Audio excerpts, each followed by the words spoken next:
জনগণ পরিবর্তনের পক্ষে। যদি আপনি এই পরিবর্তনটা ভাষা না বোঝেন, সামনের যে আন্দোলন হবে আপনাদের পরিণত আওয়ামী লীগের চেয়েও খারাপ হবে।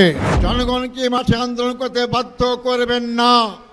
এই জনগণ যদি আন্দোলন করতে মাঠে নামে, জনগণ দাবি আদায় করা পর্যন্ত রাজপথ ছাড়বে না ইনশাআল্লাহ।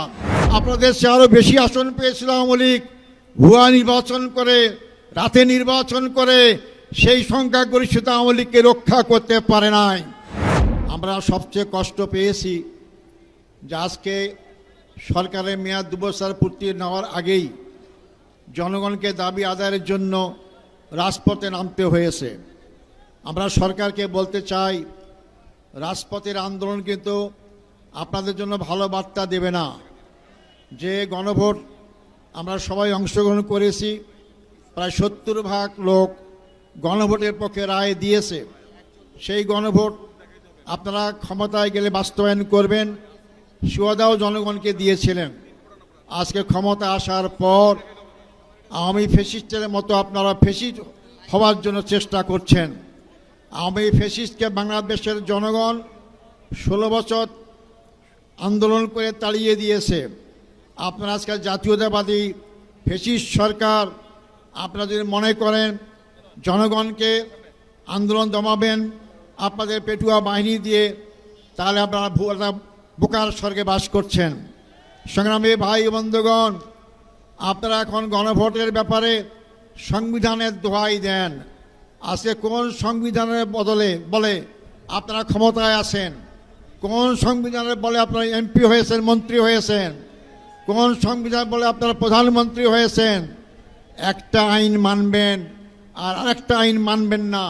যেটা আপনাদের পক্ষে যায় সেই আইনটা মানবেন, যেটা আপনাদের বিরুদ্ধে যায় সেটা মানবেন না। এইটা জনগণ মেনে নেবে না।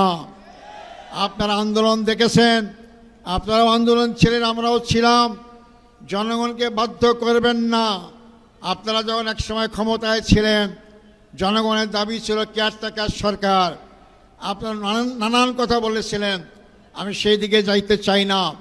কেয়ারটেকার মানেন নাই, মানতে বাধ্য হয়েছেন জনগণের আন্দোলনের মুখে, কিন্তু আপনাদের জন্য সুখকর হয় নাই। আপনারা ক্ষমতা আসতে পারেন নাই। আজকে আপনারা ক্ষমতায় কিভাবে এসেছেন বাংলাদেশের জনগণ জানে।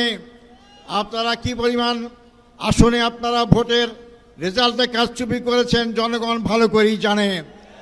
জনগণ থেকে সম্পূর্ণ ভোট পেয়ে আজকে আপনারা ক্ষমতায় নাই। আপনাদের পায়ের তলা থেকে মাটি সরে যাওয়া শুরু করেছে। জনগণের ভাষা বুঝুন। জনগণকে মাঠে আন্দোলন করতে বাধ্য করবেন না। এই জনগণ যদি আন্দোলন করতে মাঠে নামে, আমরা বলতে চাই জনগণ দাবি আদায় করা পর্যন্ত রাজপথ ছাড়বে না ইনশাআল্লাহ। সংগ্রামী ভাই বন্ধুগণ, আজকে আপনারা সুযোগ থাকতে অবিলম্বেই আপনার গণভোটের রায় মেনে নিয়ে বাস্তবায়ন করা শুরু করুন। আমরা আপনাদেরকে সহযোগিতা করব। সংগ্রামী ভাই বন্ধুগণ, আমরা যদি বলতে চাই দেশের অবস্থা, সবাই নেতৃবৃন্দ বলেছেন জ্বালানি সংকট। আমরা যখন সংসদে কথা বলি জ্বালানির ব্যাপারে, জ্বালানি মন্ত্রী বলেন জ্বালানির কোনো সংকট নাই। তো জ্বালানির সংকট যদি না থাকে, স্কুলে কর্মঘণ্টা কমাইলেন কেন? সরকারি কর্মঘণ্টা কমাইলেন কেন? তাহলে আজকে শত শত হাজার হাজার লোক লাইন ধরে তেল নেওয়ার জন্য চেষ্টা করে কেন? এটা কি জ্বালানির সংকট দেখতে পারেন না আপনারা? হ্যাঁ, আপনারা দেখতে পারবেন। যখন জনগণের রুদ্রসে পড়বেন তখন সবই ঠিক পাবেন ইনশাআল্লাহ। সংগ্রামী ভাই বন্ধুগণ, আপনারা আজকে ক্ষমতা 2 মাস হতেই আবার চাঁদাবাজি শুরু করেছেন। চাঁদাবাজিতে এই দেশের জনগণ অতিষ্ঠ হয়ে গিয়েছে। আপনারা নিজেরাই সরকারি দল থেকে মব সৃষ্টি করছেন, আপনার প্রকারান্তরে জনগণ উস্কিয়ে দিচ্ছেন মব সৃষ্টি করে আপনাদের ঘেরাও করার জন্য। এই কালচার বন্ধ করুন। এই কালচার বন্ধ না করলে জনগণও কিন্তু সেই কালচার অভ্যস্ত হলে দেশে কোনো শান্তি আসবে না, আপনারাও শান্তি থাকতে পারবেন না। সংগ্রামী ভাই বন্ধুগণ, আমরা মিছিল করবেন ইনশাআল্লাহ, শান্তিপূর্ণ মিছিল। আমাদের এই মিছিল যেখানে যাওয়ার কথা সেখানেই যাবে, আপনারা সুশৃঙ্খল যাবেন।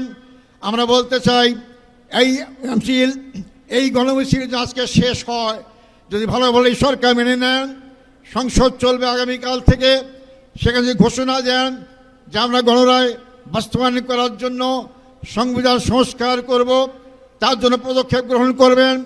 আমরা সংসদে যারাই আছে আপনাকে সহযোগিতা করব। আর যদি না করেন, আগামী দিনে আন্দোলনের জন্য মোকাবেলা প্রস্তুত হন। আমরা হাসিনাকে 16 বছর সুযোগ দিয়েছি, সেই শক্তি আপনাদের নাই। সংখ্যাগরিষ্ঠতায় মানুষকে ক্ষমতায় রাখে না। আপনাদের দেশে আরও বেশি আসন পেয়েছিল আওয়ামী লীগ, ভুয়া নির্বাচন করে, রাতে নির্বাচন করে সেই সংখ্যাগরিষ্ঠতা আওয়ামী লীগকে রক্ষা করতে পারে নাই। শুধু রক্ষাই করে দেশ থেকে পালাতে বাধ্য হয়েছে। আর আপনারা যেভাবে নির্বাচিত হয়ে ক্ষমতায় আসেন, এই সংখ্যাগরিষ্ঠতা ভয় দেখাবেন না। সংখ্যাগরিষ্ঠতার মাধ্যমে জনগণের রায়কে যদি উপেক্ষিত করেন, তাহলে জনগণের আসামির কাঠগড়ায় দাঁড়াতে বাধ্য হবেন ইনশাআল্লাহ। আপনারা জামাত ইসলামী সম্পর্কে জানেন, আমরা 16 বছরে জামাতের আমির থেকে আরম্ভ করে 11 জন নেতাকে হারিয়েছি। আমরা নিশ্চিহ্ন হইনি। আমরা 2008 সালে মাত্র 2টা আসন পেয়ে আমরা আজকে 68 আসন নিয়ে সংসদে আসি। জনগণ জামাত ইসলামীর পক্ষে, জনগণ পরিবর্তনের পক্ষে। যদি আপনি এই পরিবর্তনটা ভাষা না বোঝেন, সামনের যে আন্দোলন হবে আপনাদের পরিণতি আওয়ামী লীগের চেয়েও খারাপ হবে। সংগ্রামী ভাই বন্ধুগণ, আসুন জনগণকে সজাগ করুন, আপনার জনগণকে একত্রিত করুন। যদি সরকার ভালো দাবি মানা না নেয়, আপনার 11 দলের ঐক্যের যে ডাক যখন যেভাবেই আসবে, আমরা শান্তিপূর্ণভাবে সরকারকে সে দাবি আদায় করতে বাধ্য করবো ইনশাআল্লাহ।